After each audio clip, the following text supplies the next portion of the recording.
तो प्रधानमंत्री मोदी ने आज ये एक बहुत बड़ी बात की है और इस बात पर हर घर में एक डिस्कशन, चर्चा जरूर होनी चाहिए कि हमारे समाज में, हमारे अड़ोस पड़ोस में ये हो क्या रहा है।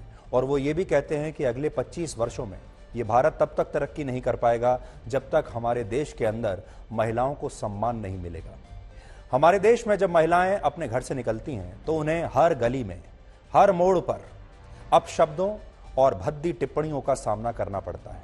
आते जाते महिलाओं के कानों में अपशब्दों का एक जहर सा घुलता चला जाता है, चाहे वो ट्रेन में जाएं, चाहे वो बस में जाएं, चाहे वो दफ्तर जाएं, चाहे कहीं भी जाएं, बाजार में जाएं। और ये एक तरह की शाब्दिक हिंसा लगातार हर रोज उनके खिलाफ होती है, जो अक्सर कहीं पर भी दर्ज नहीं होती।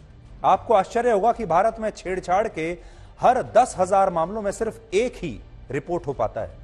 बाकी सारे मामलों को महिलाएं अपनी सहन शक्ति और सामाजिक मजबूरियों के नाम पर दबा देती हैं, या कह लीजिए कि सहन कर जाती हैं।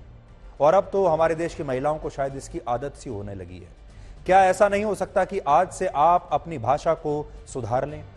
क्या ऐसा नहीं हो सकता कि आप अब से शालीनता से, बिना अपशब्दों का इस्तेमाल किए अपनी बात कहें? अपशब्दों को सामान्य बोलचाल का हिस्सा बनाकर देश की हर महिला का अपमान कब तक हमारे देश के पुरुष ऐसे ही करते रहेंगे? और एक बड़ी परेशानी यह भी है कि हमारे देश में हर आदमी महिलाओं का कैरेक्टर सर्टिफिकेट लेकर बैठा है। हमारे देश में पुरुषों के बीच में जब चर्चाएं होती हैं तो अक्सर महिलाओं की विवेचना दिन रात होती है। महिलाओं को हर वक्त कड़ी निगरानी और हर रोज एक अग्नि परीक्षा से गुजरना होता है। हर महिला जब अपने घर से बाहर निकलती है तो हर रोज उसकी न जाने कितनी अग्नि परीक्षाएं ली जाती हैं।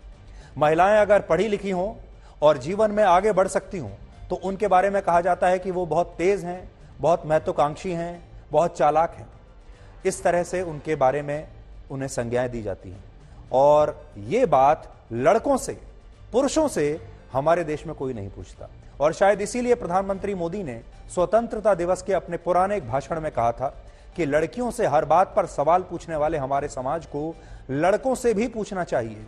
हमारे देश में जो माँ बाप हैं वो लड़कियों से तो हर बार पूछते हैं कि वो देर से घर क्यों पहुंची, वो शाम को कहां गई थी, लेकिन वो अपने लड़कों से ये बात नहीं पूछते कि वो कहां घूम रहे थे, वो क्या कर रहे थे। और वो बात आज पूरे देश को फिर से सुननी चाहिए, क्योंकि प्रधानमंत्री ने ये पहली बार नहीं कही है बात, ये आज उन्होंने दूसरी बार कही है। इससे पहले भी उन्होंने देश के लोगों को इस बारे में याद दिलाया था, वो भी आज आपको सुनना चाहिए।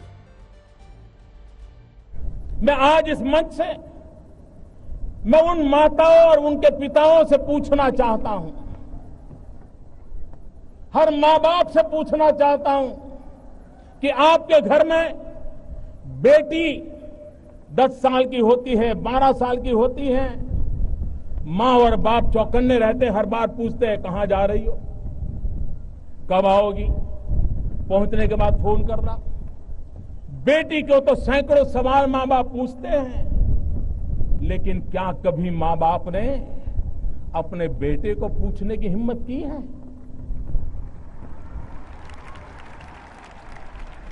कहां जा रहे हो, क्यों जा रहे हो, कौन दोस्त है? आखिर बलात्कार करने वाला किसी का बेटा तो है, उसके भी तो कोई न कोई मां बाप है। क्या मां बाप के नाते हमने अपने बेटे को पूछा कि तुम क्या कर रहे हो, कहां जा रहे हो? अगर हाँ, मां बाप तय करें तो हमने बेटियों पे जितने बंधन डाले हैं कभी बेटों पर भी डाल करके देखो तो सही, उसे कभी पूछो तो सही।